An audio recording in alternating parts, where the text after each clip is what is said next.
Ladies and gentlemen, Shalom Aleichem. We meet again for a short and sweet idea, this time for Parshas Tazria Metzorah. Very difficult issue to deal with. Many rabbis take a holiday this Shabbat. They don't want to speak about Tazria Metzorah. They know that Tazria Metzorah, we all know, is about Lashon Hara, not to speak slander about other people. So how much slander can I talk about slander? I mean, how much Lashon Hara can you say about Lashon Hara? I want to, though, focus on something which is a bit more serious and I think very fundamental and at the core of Tazria Metzorah. What is it really all about? It's about leprosy. Now, Metzorah, Tzoras, what we call leprosy, it's not the right translation because leprosy is nowadays a long-term infection by bacteria. Damages the nerve system, respiratory system, skin, eyes. Infectious disease, which you have to take certain medication and different types of antibiotics, tablets. Ladies and gentlemen, the leprosy that is talked about in the Torah is not a medical condition. How do we know? Because you don't go to a doctor, you go to a Kohen.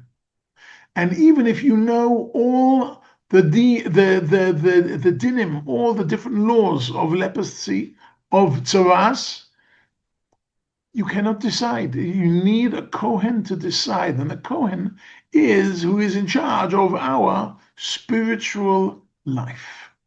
So what is tzoras really? Tzoras is caused by being insensitive to others. Talk about other people's home, clothing, their body, and therefore it hits. These wounds, either these are wounds that are found in the walls of our house.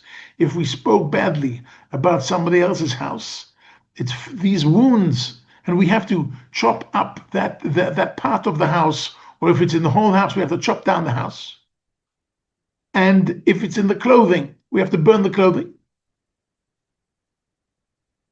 And then the worst type of leprosy is if it's in the body. If we talk about other people's bodies, so it can appear in our body. And when it's in our body, we have to leave Am Yisrael. We have to go michutz lamachaneh moshavo. We have to sit outside Badat Yeshev. You have to sit secluded from Am Yisrael and wear torn clothing and grow your hair and cover up your mouth. All kinds of terrible things, which actually are all an atonement for this sin of being insensitive to others, and it affects our house, can affect our house, our clothing, and our bodies. These are really a spiritual alert system. This is a spiritual alert system to warn us against social insensitivity and to tell us we're doing wrong. We have to get it right. But I want you to know that Jewish spirituality is all about relationships. I can't stress this enough. Judaism is about relationships.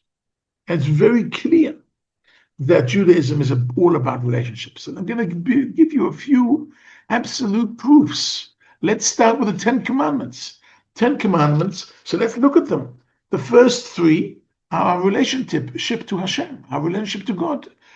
I am the God, and therefore I'm giving you the commandments, and you shall know no other gods, and you shall not take the name of Hashem in vain. There's a relationship to Hashem. And then Shabbat, the relationship to the world. We have to give the world a break. We can 6 days, we can change the world. 7th day, hands off. We have a relationship with the world. And the most fundamental part of our relationship with the world is to only work 6 days a week. And the 7th day, we have no interaction with the world in a way that we're changing it. We accept it the way it is, and the way we leave the world a minute before Shabbat comes in is the way we find the world a minute after Shabbat goes out. But during that 24-hour period, hands off. And then comes honor your parents, honor your father and your mother. So those are the closest people we have. We owe them a lot. We owe them everything. They brought us to the world. And we have to first of all respect them, and afterwards talk about respecting other people in at least not being insensitive to them. And what's the most insensitive thing to do? Well, you shall not murder, you shall not do adultery, not steal. So when it talks about murder and adultery, it is affecting other people's body, and do not steal is other people's property. And the false witness against is other people's justice. You are interfering with other people's justice. If you bear false witness, that's what you're doing. And at the end, the 10th one is you shall not covet.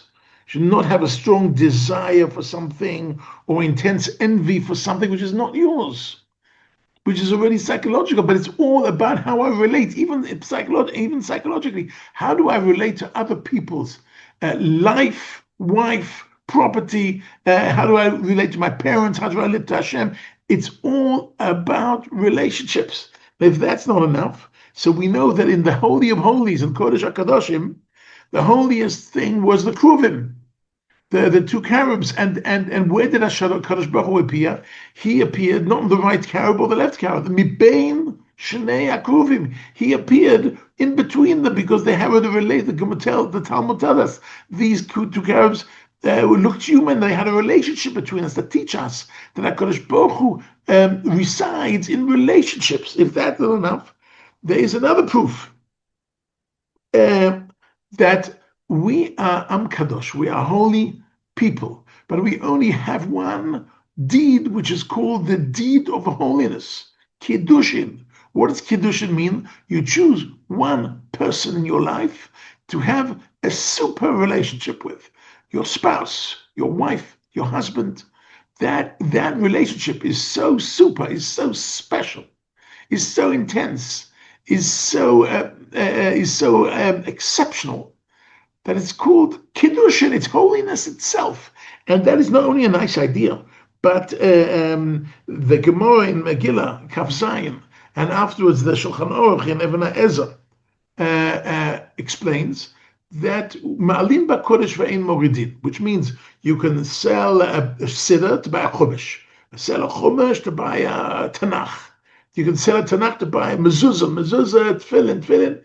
The holiest thing we know is a Sefer Torah. So the question is brought down the Gemara: is there a situation that we can sell a Sefer Torah for something holier than that? And the answer is yes. You can sell a Sefer Torah for what? For Kiddushin, for getting married. Baruch Hashem, nowadays it's very rare that people are so poor that they have to sell a Sefer Torah in order to get married. But you have to prepare the chassan and prepare the kala in such a way that it'll be such a special unity, that their relationship will be so special that it's worthwhile even selling a Sefer Torah for such a special relationship. All this parasha of Tazria and Metzorah, it's all about spiritual alert system to warn us against social insensitivity. The HaKadosh Baruch Hu resides in relationships, and we have to make sure that we have healthy relationships in all directions. Wishing you Shabbat Shalom and all the very best.